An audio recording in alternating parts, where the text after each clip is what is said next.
Fear plays an interesting role in our lives. How dare we let it motivate us? How dare we let it into our decision making, into our livelihoods, into our relationships? It's funny, isn't it, that we take one day a year, dress up in costume, and celebrate fear? Hey, everybody. Welcome to episode 2. We're episode 3. We're in the weeds.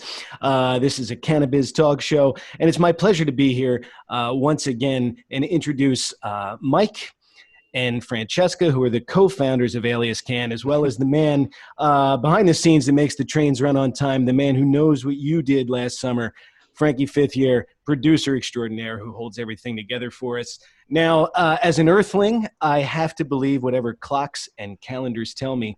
And both of those resources tell me that it's October, it's autumn. And once that's upon us, it means that culturally we become a little, at least temporarily, preoccupied with things that go bump in the night and the phenomenon of fear. Now, today, we're going to chat about fear's role in business. And the rather interesting consideration I was making on my way in today is that fear has really become its own business. I mean, from movies to theme park attractions, anything that's hyper-focused on scare me. It's a genuine touchstone. For all of us, it's common ground, and we know that it can paralyze us and keep us where we are, or it can motivate us and push us to new heights and to really test ourselves. And like that silly little line I used to begin with from Robert California's Stay in the Office, it moves into very important areas of our lives, like what we do for a living and our livelihoods. So I wanted to begin there, and I always enjoy talking with the two of you. If we're talking about taking calculated risks in business, that's part of business, as is failure. And I think healthy, adjusted people can see both those things as a teacher of sorts, right? But a lot of people let the fear of failing limit what they do in their careers. So I wanted to talk a little bit about your life prior to cannabis, if you can think back there. Prior to cannabis and your experiences in business. And I mean, you got to bring those things with you, right? I want to start with you, Francesca. You have an interesting background and an interesting past life before cannabis. Was there an experience or two prior to you coming to the cannabis business that made you think twice about getting involved in this business and starting over? I think that there's every time, just the nature of who I am. Every time that I hit something that's scary in business, I tend to have a little mini freak out about, am I even doing the right thing? You know, I have this basically like existential crisis of, well, if I'm doing it wrong, does that mean I shouldn't be here? And what does this actually mean? And then after that initial fear surge passes, I can usually extrapolate something worthwhile from the experience and apply it to be better and to beat the fear next time. And, you know, before cannabis, I was a high school English teacher. And why would you ever? Well, we're talking about scary things, right? And then once I left teaching after 6 years, I jumped headfirst into real estate, not knowing anything really about it except what I saw on HGTV, which is so far from reality. And so I really learned as I went with real estate, and there was no other way to do it except to do it and get through it. One of the, I guess, most challenging and difficult and scary potentially experiences I had was really with a set of clients that should have been on the surface. Everything should have been fine. It should have been really easy. It was a couple, they had been homeowners before. They were shopping new construction, which is usually pretty easy for the buyer's agent because it means that the employee working the new construction site is going to do majority of the work. They're going to walk you through the houses. They're going to be the ones taking you through step by step what everything's doing and the paperwork and all of those details that are usually on the agent. The agent just kind of becomes this supportive role, asking questions that maybe the buyers don't know to ask and finding out some information, and then being another communication kind of touchstone for the buyers. So it should be easy, and everything seemed to be a nice simple story, but like every scary story, there's the twist. And the twist was that the buyers were not who I thought they were. They weren't decisive. They weren't clear. They weren't reasonable, really. A lot of their decision making was actually fear based. They didn't want to be too close to, oh gosh, a million things. They didn't want to be too close to water. They didn't want to be too close to power lines. They didn't want to be too close to a road. They didn't want to be too close to the woods. They didn't want to be too close to open land. They didn't want to be too close to developed land. Like everything was wrong. Their porridge had to be just right. Yes. Yeah. Okay. Exactly. And it got to a point where even though they were buying a nice house, and I was getting a commission from it, it went on so long. They were so bad at doing their job of being the clients that it got to a point where I was like, I seriously need to think about whether I should fire them and cut bait and say, cut my losses, because I've wasted a lot of time and money and energy with them.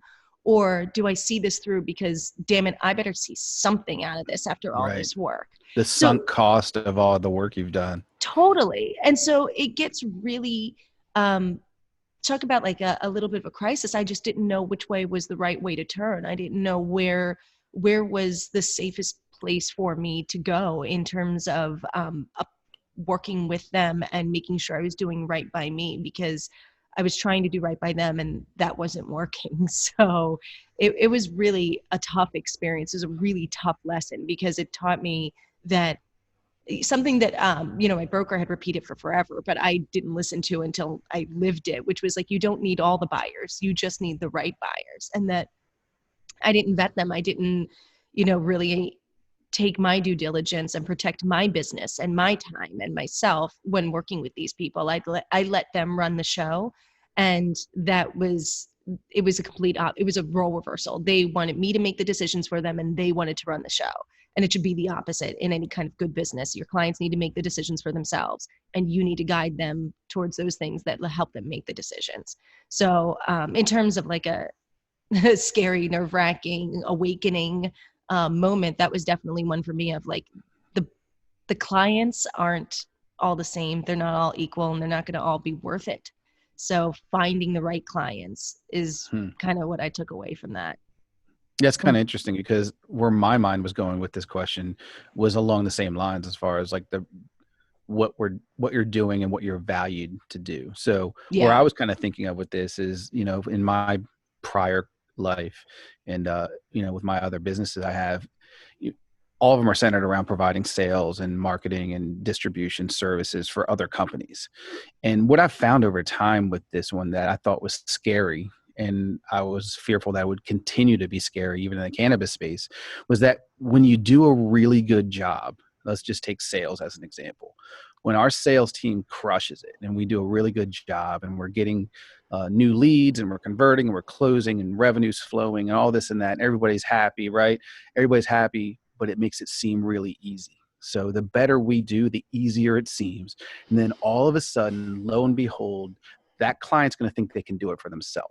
Mm-hmm. And that's where suddenly our business is at risk, because that client, it may try to insource that. Instead of outsourcing it to us, they're going to find that maybe they should do it themselves and maybe bring a college kid in and he can make the same dials. But what they don't think about is all the experience, the strategy, the planning, the execution, the follow through, all that stuff that happens day in and day out. And even just keeping people on board and motivated to want to do these damn dials every day. Like, it's not easy, but when you do a good job, we can make it look easy. And so that's something I've run into in the past. That's something I've learned how to mitigate and manage with our clients, but it's not relegate to just, other industry. It's everywhere, including cannabis. It's the same scenario that we run into. So the fear I had is kind of ringing true here. But I think we know how to manage through it better to give that transparency and perspective so that people can have value for what we're bringing to the table. Yeah. Well, go ahead, Francesca. No. Go ahead. How about I continue? No, I'm just kidding. Everybody say something. I think that's a really good point, because your angle of like, it's about managing through those experiences. And so you kind of have to manage the image that you have to your clients of what you're doing, as well as what you're actually doing. And I think it does all tie back to the client though. Like what I learned was really that every yes you say to a client, every client you take on board, every yes you give is a no to something else, because you now have less time, fewer resources, less energy, money, whatever it is. So you can't then spend it on whatever else is out there. And so it kind of taught me, before I knew what it was called, about opportunity cost of like, do you really want to work with these people? Because if not, there are other people out there to work with, and you might be missing the boat on a better opportunity. It's a double-edged sword, because obviously a bird in the hand is worth two in the bush and blah, blah, blah. But I do think that evaluating clients is something with a much harder eye, and learning to vet them and knowing what I need from them, and that they're hiring me and I'm hiring them, is kind of how I walked away, is like how I arm myself against that danger. Yeah. Well, think about even like just for Alias Cann, you know, when we started this 4 years ago, we would do sales or marketing for anybody that batted an eye at us. Like we would take any client. Yeah. And so, you know, we got burned a few times, but what we've learned over time is that through that opportunity cost, as our reach expanded and we got additional clients, and we started refining who we wanted to work for and what we were really, really good at. Now we can say no to people and feel good about it, because we know who we want to work with and who we don't want to work with. And I think that comes with time, and it comes with the maturity of the cannabis industry as a whole. As certain things are starting to shake out and starting to firm up, it allows us to see things better than we did 4 years ago. And so that opportunity cost that you spoke of, I mean, we deal with that. I mean, how many times we talk about that all the time, as far as where do we want to spend our time, because time's a limited commodity. And, you know, I don't want to be working 24 hours a day, and nor does anybody on our team. And so we have to make sure that we're using our time wisely, where we can get the most bang for our buck. Yeah. And you have a bunch of people that are like, hey, I want to partner with you. And that's very flattering. Or you're like, oh, well, they look bigger than me, or they look more important, or whatever. And so you have to but when so many people are saying that, you can't say yes to everybody and serve all of those masters. And so yeah, I think you're absolutely right that we see it all the time, and we've had to pivot our business to go from ancillary businesses to what we're doing now, which is with growers and dispensaries, and it's a whole new world there. And so now we have to say, not every grower, not every dispensary, which ones make the most sense for us, that will value what we bring to the table, and that we can best, you know, serve. As much as I hate using that word in business, it is like, how can we give them the best of us? Well, to that point, that experience, so that whole question revolved around experience. That experience is absolutely invaluable then, because you don't have to be waiting 3 months and unmask the person like the old Scooby-Doo show and say, wait, that's who you really are? You can't. Yeah. We spend all this time making these calls, and you can't deliver this. So it's really, that is such a good analogy for that too, the unmasking and who's really underneath the mask. It's so true. It has to be. People put on a good show. Yeah. I mean, people put on a good show. I don't know how many times you be at this thing. Well, I have the best credit card processor. I have the best this. I have the workaround for that. Come on, man. And you know, do you really want to get in bed for 3 months with the vetting and experience? God, it's such a complex thing in particular. And you have to learn how to do it. Like, because you could do it at trade shows. It could be like, oh, it's kind of a dick measuring of like, who has the big booth? Oh, I guess they have the money and they're legit, and that's not the case. So it's funny. Interesting analogy. It's true. Can I throw just a quick curveball at you as far as past experience in business? Was there ever a bit of a fear as far as what, you know, perception, like that you work in cannabis or you have money wrapped up in cannabis? Was there ever any kind of fear that people are going to associate you with the negative aspects of cannabis, Mike? It's a great question. And I think the association with an industry like cannabis is something that has to cross your mind when you have existing business interests and existing infrastructure that's supporting your family and supporting other businesses. And I think for me, where it came from was, you know, there was a fear. It's something that I probably, thought about quite a bit, and I thought about how it would impact my existing model. But then the more I talk to people and talk to those around me and those in business, advisors personally, everybody kind of had the same perspective as I did, which is this is a pretty interesting scenario from a business perspective, from the social impact, from how it might help people with medical issues, and really to be a part of something that might be in the history books, so to speak, as far as an emerging industry that completely changes the global economy. That to me was something that I really wanted to be associated with. And with when Francesca and I first brought it up at the first MJ BizCon, I mean, that's why I knew I wanted to do this, because she layered in all these other avenues that we could make an impact socially and societal. And I thought that the combination of all that stuff significantly outweighed the fear and potential downside. And if people have that and they view me differently, then that's their loss. And that's kind of where I shook out on it. Yeah, I think, you know, when I think about fear, my initial, like my knee-jerk answer, I think in my head was, no, cannabis was cool by the time that it became an industry. So what's scary about that? But you bring up several good points, Mike, in that existing business could suffer from the stigma of cannabis. And frankly, the stigma of cannabis has come a long way from even when we started 4 years ago to now. It's like people are asking, people I never would expect are asking me where they should invest in cannabis or how they can get involved in cannabis. And it's, but going back to like how I got started with it, there was fear in some sense of, I was doing real estate and cannabis, or real estate and working for Mike in his traditional business at the same time. And we were at an MJ Biz show in DC.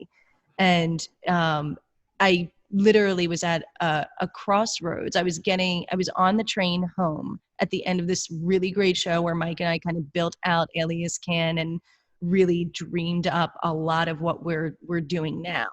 And I got a call from a guy that I work with in real estate. And he said, I'm leaving our broker. I'm starting a brokerage. I want you to come on, and I want you to basically, I'll handle all new construction. You handle all resale. And this guy was making easily $1 million a year, and, you know, could pretty much guarantee that I roll in on that number too. And he was like, as a starting point, and he was like, and I like this guy. There was no reason to not be in business with him at all. And it really came down to, where do I want to be? Do I want to be in cannabis with Mike, or do I want to be in real estate with this other guy? And it was an easy decision for me, because I think Mike and we had removed all our fears just in that one trip, and we had seen what the landscape was, and the risk was there, but the fear wasn't. And so I didn't know what cannabis would be, but I knew I wanted to be a part of it for all the reasons that Mike just said about like the change that it can bring about and the cause that is behind it. And frankly, I believe in that a lot more than I believe in real estate. You brought up something that's really interesting, which is the association between risk and fear. And you know, it just depends on it's a scale, right? How, if somebody's risk adverse or not. And to me, I've never feared risk if I had education, if I had experience that I thought could help me overcome the barriers that absolutely will be in front of us. And that's, you know, both known and unknown.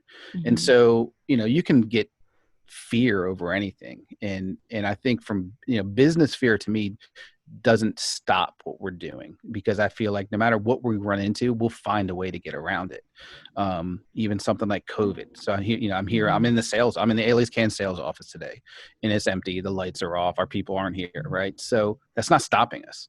Mm-hmm. This is actually our best year that we've had so far in the midst of all this. So, you know, we've done really good as far as not letting risk turn into crippling fear. And that's not everybody does that. Some people see risk in that game changer, end of game, pack up your bags, go home, you know, but we've been able to do a good job as far as balancing out risk with fact and not letting fear turn into something that is not. Yeah. Well, but I mean, yeah, we just have to acknowledge it though. You know, it's as businesses go, cannabis seems to have more risk than certainly traditional ventures. For sure. You know, if we're talking about the scariest things about having to make a living in the cannabis space, I mean, you're limited by region, you're limited by law, where you can play, how you can operate. Francesca, what is, in your opinion, what's the scariest thing about making a living in the cannabis space? And I'm going to go right to Mike after you.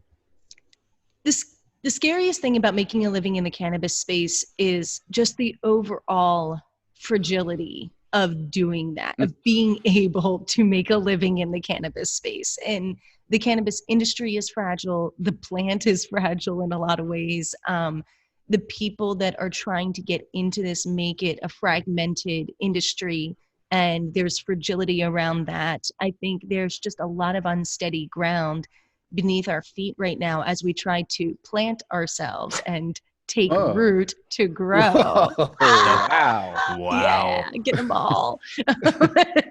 Double points. There's the around the horn points. Give Francesca one. So I think that there's a lot that's scary there, because we don't know what a new president's going to bring, what a new Congress is going to bring, what a new Senate's going to bring, what a new House is going to bring. We don't know how everything is going to affect it. We can listen to, campaigns. We can believe promises. We can look at banking. We can look at trends. We can see how states are doing. But there are so many things that we cannot be sure of that you could write a book on it. So it's really tough to say, I'm here, I know what I'm doing, and I'm doing it well, but I can't guarantee that means I'm going to be here tomorrow, because all of this is kind of just tenuous. Mm-hmm. That's really interesting. And I feel like my answer that it kind of builds from that, the fragility of the whole market. And where I was going when I think about the market, and what really scares me the most is that, the growth potential and the mystique of cannabis attracts a lot of people that want to be a part of it. And unfortunately, I feel like a lot of the people that entered the space entered under the pretense of just trying to do a cash grab and do a quick. They think they can come in, their product can fit right in, they can make a significant amount of margin and revenue, and then they can dip back out again. And so I think there's a lot of that going on. And I think what we see a lot of, especially from our perspective, is companies that are just pinballing around, trying to find their place, trying to force their product or service on the market, rather than pursuing a dream or pursuing a vision and putting a strategy in place to get from A to B. Even if you have to pivot to some degree, they're not doing that. And I think we see a lot of that. And so the fear that I have, and the scary part of the industry for me, is that the long-term viability and success of Alias Cann is dependent upon and 100% tied to finding and working with companies that are cut from the same cloth as us, in terms of being professional, being driven, and having value for the contributions of other partners, so to speak, towards a long-term goal.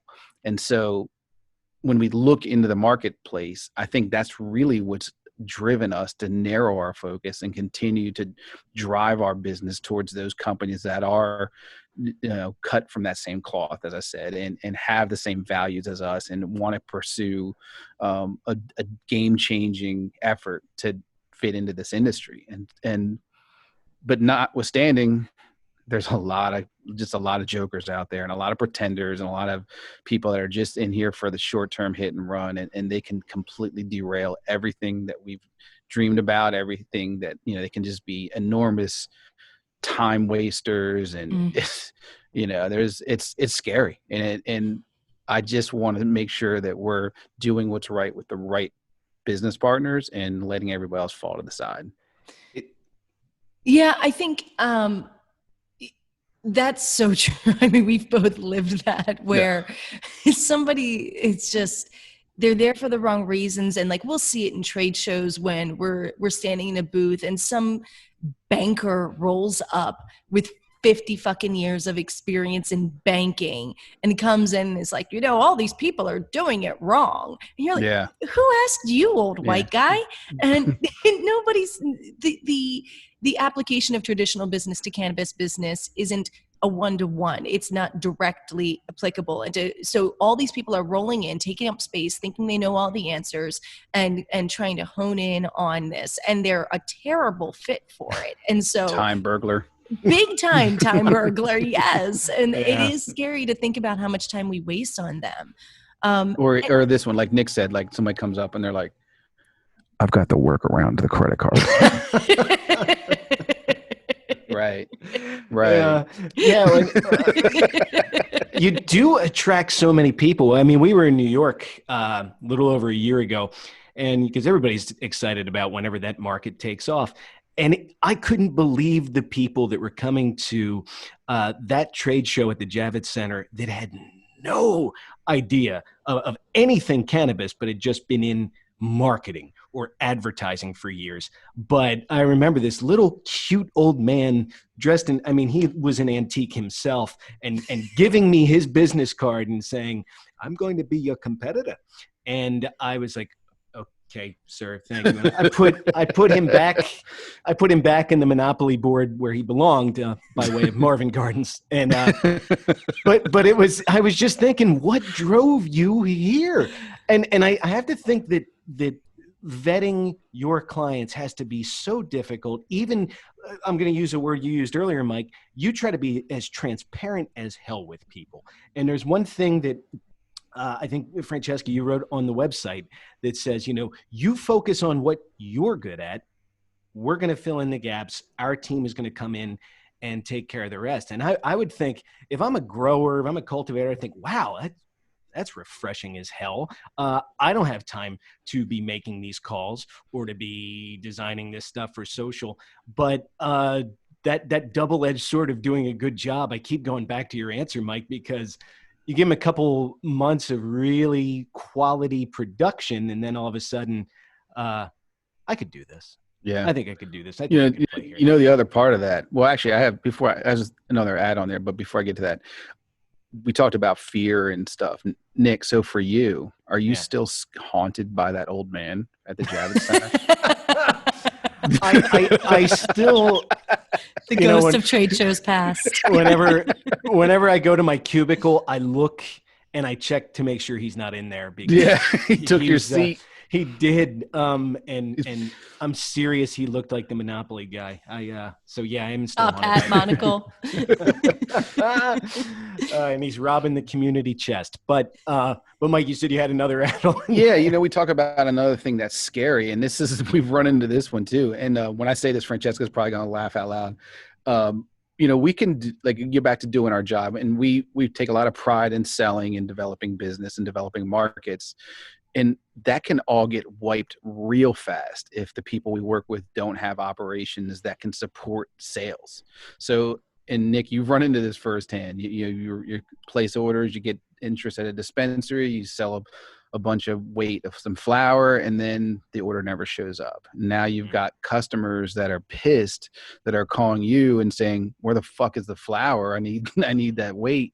And you don't have it. And now your reputation's, the client's reputation is tarnished. Your reputation to some degree is tarnished. And so we can do a great job, but we don't control everything in the product flow. And so it's another area that's a concern for me, that puts a lot of pressure on us, especially, Francesca and I, in finding the right clients and making sure that, not only do they want to pay their bills and value what we do, but they can actually produce on time, and they have the operations that as we sell, they can grow along with us. And so that's the other, fear that's out there, is like, we do a great job and it's just wasted. And then, now we don't get commissions because they never delivered the flour.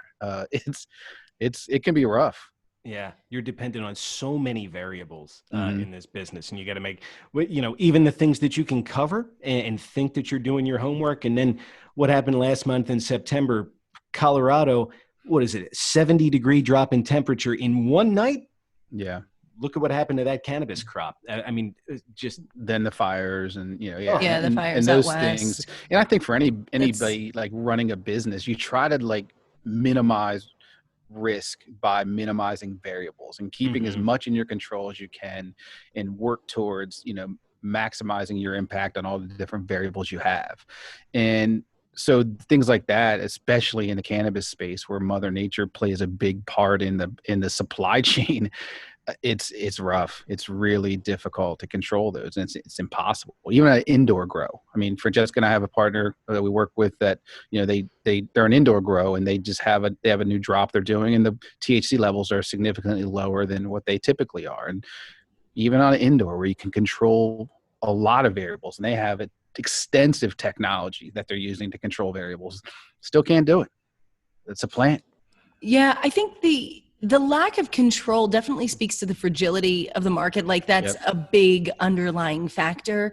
And if I'm being completely deeply honest about what my real fear is, I think the fragility of it is really about the fact that I don't think we figured it out yet. That's my fear, is that this push to legalization, I'm afraid that this isn't it, that we will, because the legal market is feeding the black market. And until we find a way to control that or to mitigate that or to harmonize with that, I don't see how the legal market takes off to the scale that we need it to for this to be a quote unquote legitimate industry, although I consider it a legitimate industry, don't come after me. But in terms of the way mature industries are. So as long as we have states going, or the federal government or whoever saying, yes, I want to legalize this as long as I can find a way to put my hand in the till and make sure that I can get mine out of this. And what's the big reason for states to legalize? Oh, you can tax it. Look at all you can do with the taxes. Well, you're driving up the price of the product. And there's a lot of growers who can't afford to get those growing licenses or can't afford the growing regulations, but they've been growing for about 20 years. And guess what? Now they're cheaper and they're craft and they're accessible, and they own the relationship with the customer because the black market has existed for longer than the legal market. And so I think there are so many elements to this that we haven't figured out and that we're ignoring before, but still moving forward. And so that's dangerous to me, of like, what if this isn't it? What if we legalize, this is the first time we try to legalize this, and this is something we read about in the history books, and we're working towards it failing on a large scale, only to go back to a black market or some sort of hybrid or something. I find it scary as somebody who's operating in a cannabis business. I find it a little, I don't know, satisfying, I guess, because there is something really special about the fact that you can't keep this plant down, and the fact that we made it illegal and illicit based on some really racist, greedy, capitalist shit. And if this is the curse of cannabis, that we can't figure out how to work it into our capitalist system, it kind of makes my little free spirit heart happy, but it makes my, business and entrepreneurial spirit sad. So yeah, welcome to Francesca's negative TED Talk. It's called The Long Defeat. She's going to That's a really strong point there, Francesca. That's I like the thinking there, because it's a lot of what the struggle's all about in terms of people trying to find their footing and to have longevity in this business. It's a matter of finding that footing, and I feel like it's a slippery slope. At certain days you feel really good about where we are and where the industry is going, and then next thing you know, you look on Beard Brothers and you see a headline that shakes you in your shoes. So I like that. I like the analogy you made. Yeah, no, it is a quality one. We're just messing with you because we want to get as far as turning as flipping that coin over, though, Francesca. Let's talk about something we haven't explored yet, as far as how can we use fear in a positive sense in business. So complete opposite of where you're coming from before, but give us your take.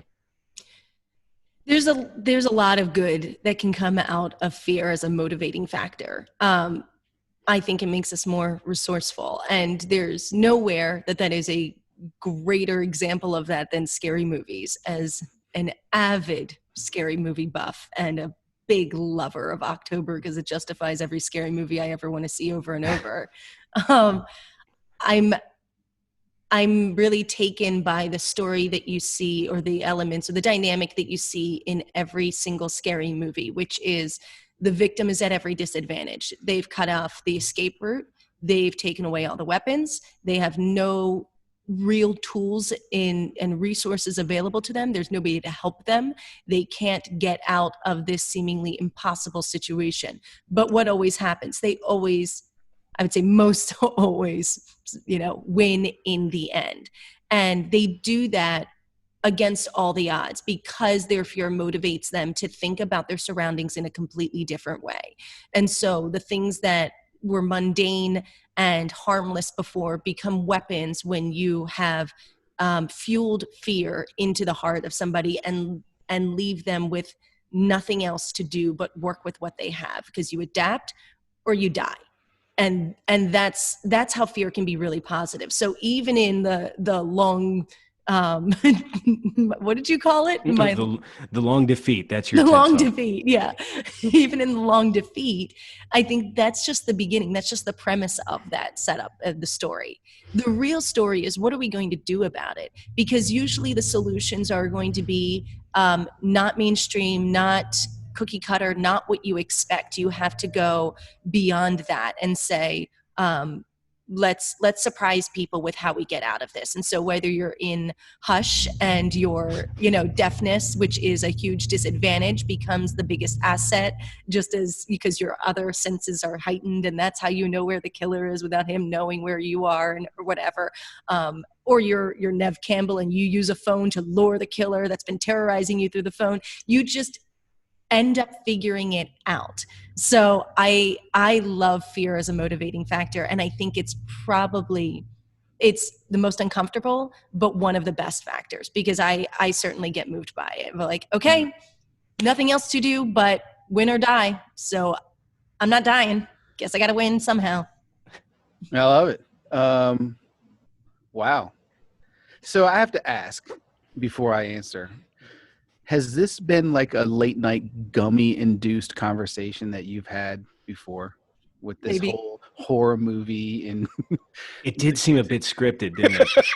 Hey! I don't think it was scripted. I think it wouldn't shock me if she thought this through in her head like numerous times or something. Oh, no. She could teach a college course on it. No I doubt. love scary movies. No doubt. I'm basically a scary movie academic. And yeah, I think yes, I may have thought about it on a gummy, yeah. So it's kind of funny. So Francesca and I, with many things, we're alike, right? But we're also different in many ways too, which is, I think, why we work so well together. And I'm going to share something here that most people don't know. I hate scary movies. Like, I never, ever watch scary movies. What's the scariest movie you've ever watched? Yeah, I haven't seen a scary movie in like 25 years. So what's the last scary movie you've seen? Like one of the Halloweens probably, or something like that. Yeah. Okay. I mean, it's like what happens to me is as soon as I lay down to go to sleep, that shit comes roaring back in my head and I get scared as hell. And then every noise is an issue, and then I'm up all night. So I just don't watch it. But I understand the plot line Francesca laid out. And I think, so you talked about the people, like, you likened your approach to people who use their surroundings and their resources to overcome the killer, right?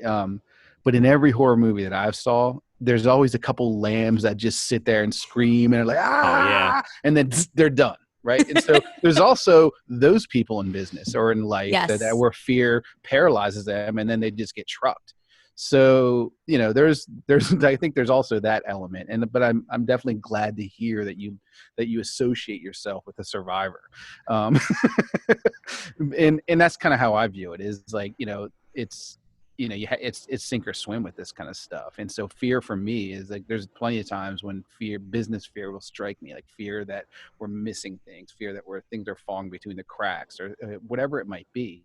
And that's typically when you guys or people that work with me will see like the 4:30 a.m. emails come rolling in, because that's, to me, it's like, get up and get to work and start figuring this out. And that's, for me, it's very motivating. And Yeah, I feel like that's like when the fire in my ass gets an extra boost of gasoline, where I really start to kick it into another gear.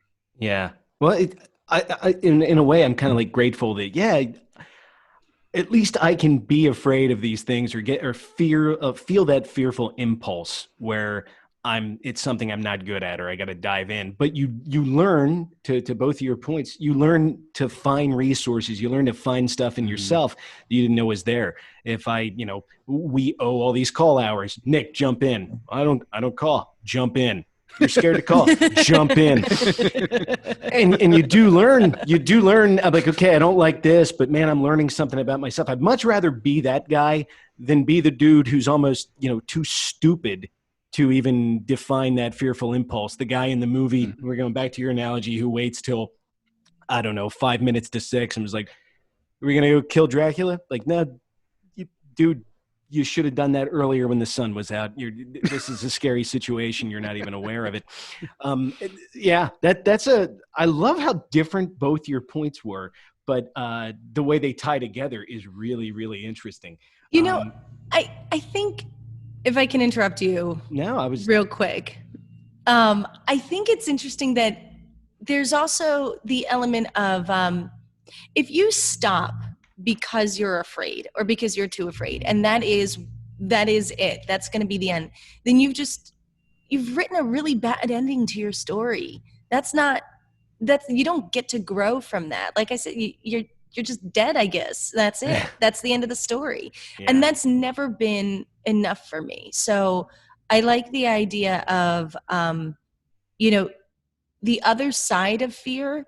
When you are through it, you've gained so much more than you could have probably lost. Because if you sit in the fear too long, you're going to lose. If you go through the fear, you're going to lose or win. So why wouldn't you open yourself up to at least have the chance to win? Yeah. I mean, well, look at, this is a show about cannabis and the cannabis business. But if you look at a famous person who's taken some drugs in his time, I do think there's some truth behind it. I remember on TV one time seeing Gary Busey have to explain something to me. He's like, you're giving into the fear. A fear is FEAR. That is false evidence appearing real. And I remember thinking, this guy's a bonehead, but there's a lot of truth there. You're in a situation, you're having that panic. This could be paralysis, or I could get the hell out of here. You're taking in those factors and the thing you're afraid of, and you make the move one way or the other. I don't know if it's something that people give enough credence to, but there's a great bit of learning from fear, in particular in this business world. Final thoughts? I've never heard the Gary Busey before, Nick. You never heard that voice, my friend? It was when he was back on, I forget what show it was, but he's always fascinated me that he's got that weird thing he does with words, and that he doesn't ever look in the mirror and think that he's not with it. That guy's supremely confident. I don't know. I think fear lets you can also plan ahead. Like if we know that fear highlights where we may have problems that we have to address. So I think that's probably one of the best aspects of fear. It's not total terror, obviously, but like, ooh, I'm afraid if I do this, if I go after a speaking gig and I get it, what if my talk isn't good enough? What if I'm not good enough? What if I'm not ready? Or what if is just fear in business. So you can then mitigate that fear by acting ahead. And so you can get ahead of it, or you can use it and have it behind you, pushing you forward. I guess you're ahead of it either way then. But anyway, you know what I mean? Well, we're going to, if we can, any final thoughts about fear's role in the business place, or things you want to share with us right before we make a little transition here? I think we covered it. I mean, it's going to be there. It's always going to be there. So just get used to dealing with it, I think, is my final thought. And I think my final thought is consider fear in all angles of your business. Consider what, if you are running a business, consider what are your employees afraid of and how can you help them conquer their fears. Consider what are your customers afraid of that's stopping them, and help them conquer those fears before they maybe even have them. So take away fear and you're going to have, or master your fears and you're going to have a solid business. Well said. Very well said. So here's another episode, is the connection between like fear and pain points, because sometimes pain points of our clients, which are fears, sometimes they're just shortcomings, but I wonder if it's one and the same. I wonder if you boil it all down, I wonder if a lot of the pain points that we try to solve for our clients will come back to fear. Well, look at customer, like market share, all right, for dispensaries. And you're trying to gain market share. It's a very, business thinking kind of strategy and approach to it. But what are you actually trying to do? You're trying to get more customers in the door. And why are certain customers not coming in the door? Is it because they're afraid of something? Are they afraid of how it looks to be in a dispensary? Are they afraid of not knowing what to do once they're in a dispensary? Mm-hmm. What are they afraid of actually taking cannabis and what it can do? Did nobody educate them? So I think education is really probably fear's biggest, fighter. It's a David and Goliath, but it absolutely David wins every time because in that mix. But yeah, you're right, Mike. Pain points and fears. Let's talk. Yeah, interesting. Upcoming episode for sure. There's already the wheels are turning. I can see.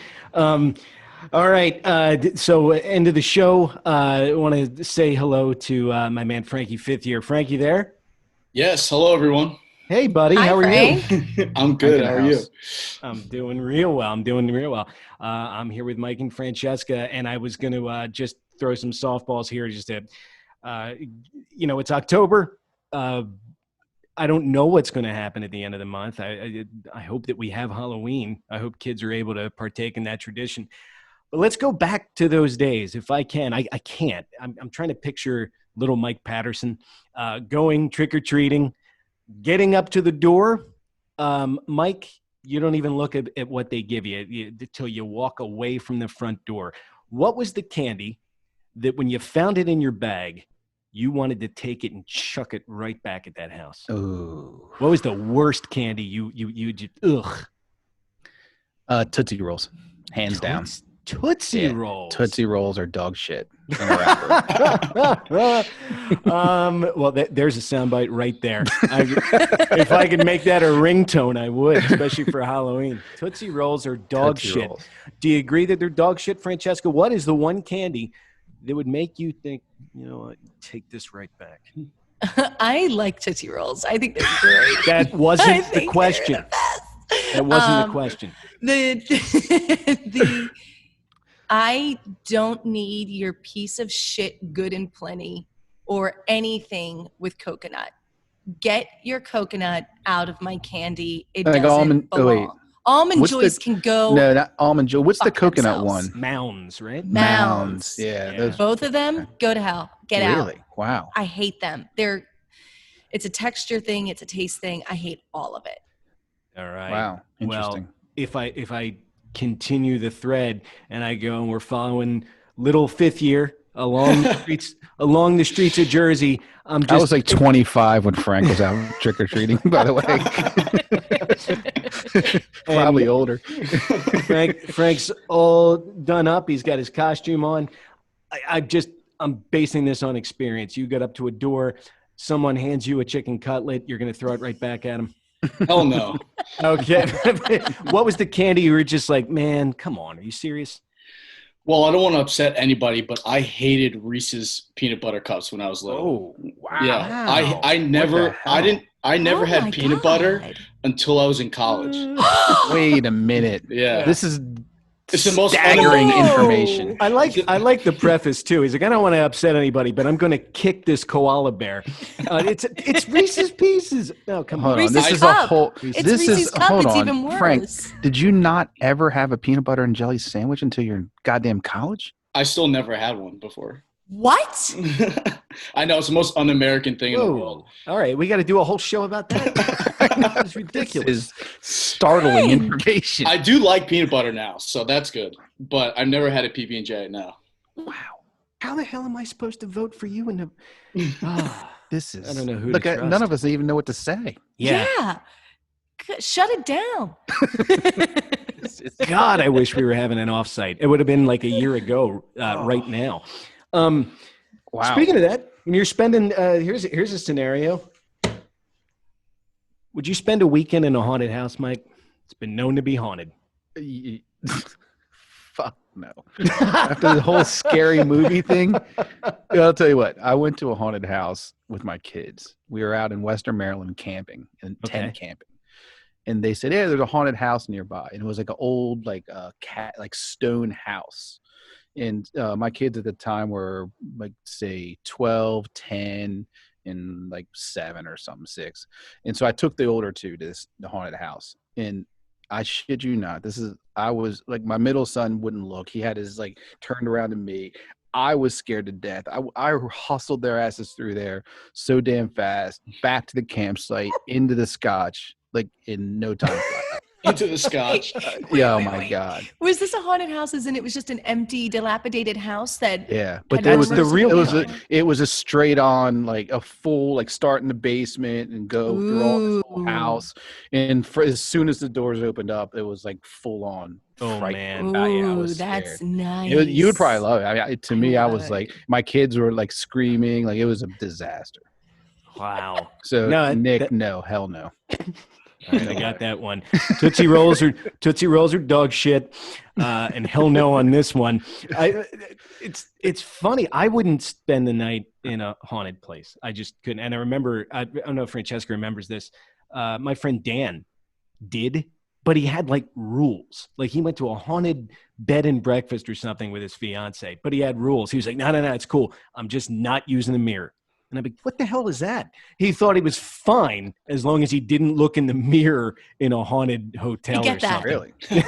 I totally get that. What's wrong with that? You think somebody's going to be in the mirror, like behind you or something like that? Yeah. I think it's way too much fun. That's why I don't watch scary movies. I'm not scared of that stuff. And you never put a mirror somewhere where you can see the window behind you, because you're going to look in the mirror and then your camera is going to refocus and show somebody looking in the window at you, looking at you. So it's, yeah. That's funny because you, as you're saying that, I didn't even realize that there's a man standing behind you. He's been there the whole time. That's just Frank. No. Frank, would you spend a night in a haunted house? Oh, absolutely not. No shot.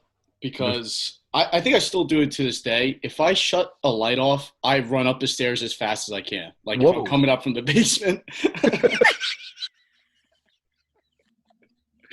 So absolutely not. So precious. Oh, well. Wait, is Frank really 10 years old? The peanut butter and jelly. I wish I could spend an afternoon watching Frank like tearing around his house and stuff like that. Just booking every time the lights go. I want to get remote control over his lights and just turn lights off and on at random. Oh, come on. That's mean. We were having fun with it, and then you had to go get mean. Francesca, I think we know your answer. Yeah, a weekend is tough, though. You said a weekend, not a night. I said a weekend. I will do it. See, I think the weekend think, should be enough to scare any reasonable person. So it's good that you admit that. Yeah, is this like shit on Francesca episode? I love this. This is great. Yeah. I think it's all right. You guys don't scare me, but I think I definitely would. I would at least try. I can't say that I would make it because I have a lot of bravado and I'm very aware of that. But when I'm actually in the scary haunted house or something, if the fear actually ignites, it's tough. It's tough to fight through it. But I have a very high threshold for fear. So I like to push that as far as I can because I've never had a personal supernatural experience and I kind of really want one. I feel a little left out, like, guys, I'm open to you. Where are you? And it's sad that it hasn't happened. But Nick, I don't know if you remember this actually. It was early on when I just started real estate and I was going to bring it up. Oh, really? Okay. Yeah. Do you want to tell it? Or no, I've been in a haunted house with Francesca. Yeah. Yeah. And we were touring this empty house. It was on like the street where I grew up. It was old. It's 100-year-old big old house and it was empty. And it was supposed to be staged, but it was very poorly staged with very minimal furniture. It's like whatever they left, it was barren. It was. And it was creepy. It was like as soon as you walked in the door, there was this unsettling air.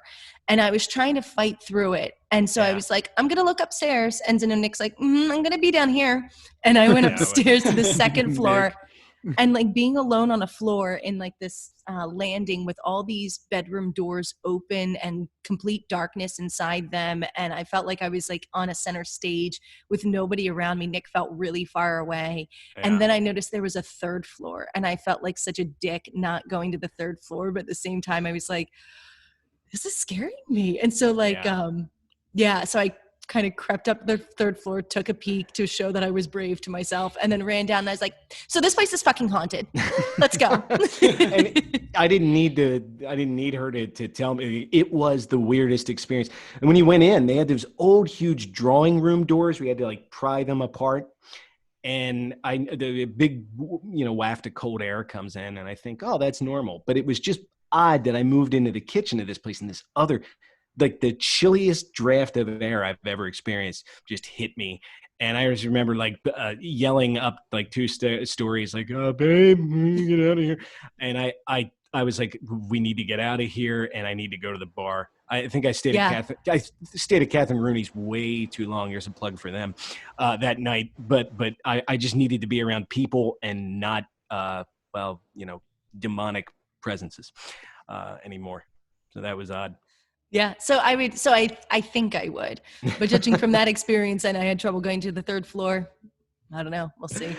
Well, at this time, I always want to thank both of you for your wonderful contributions. I want to promote. I want to thank the people who have listened to the first couple of these because we really appreciate it. So please, if you could subscribe. Please visit our website. Please check out our social media channels. We're on Twitter. We're on Facebook. We're on Instagram. And one of the things that we're going to be promoting, I wanted to make sure I covered this. Francesca, at the top of the next month, you've got a speaking gig coming up. Can you tell us about that? I do. It's the Women's Future Conference 2020. It's in November. It's a virtual conference, and I will be speaking on how CBD can help people, particularly women, in their lives, in their business, and just in general. So everything you wanted to know about CBD and didn't know, everything that you should be told and you weren't told is going to be covered. Outstanding. So definitely follow them on social, and I believe it's just Women Future 2020. I'm looking it up right. That's it. Women Future Conference is the little @ on Instagram, and check them out. All right. So please support Francesca at Women's Future Conference. And again, thank you so much for being with us today. It was an absolute pleasure to sit here and just try to direct things a little bit and hear what you guys have to say. We're going to see you next time. We'll see you in November. So until then, be safe. We'll see you next time from Delaware. Bye, guys.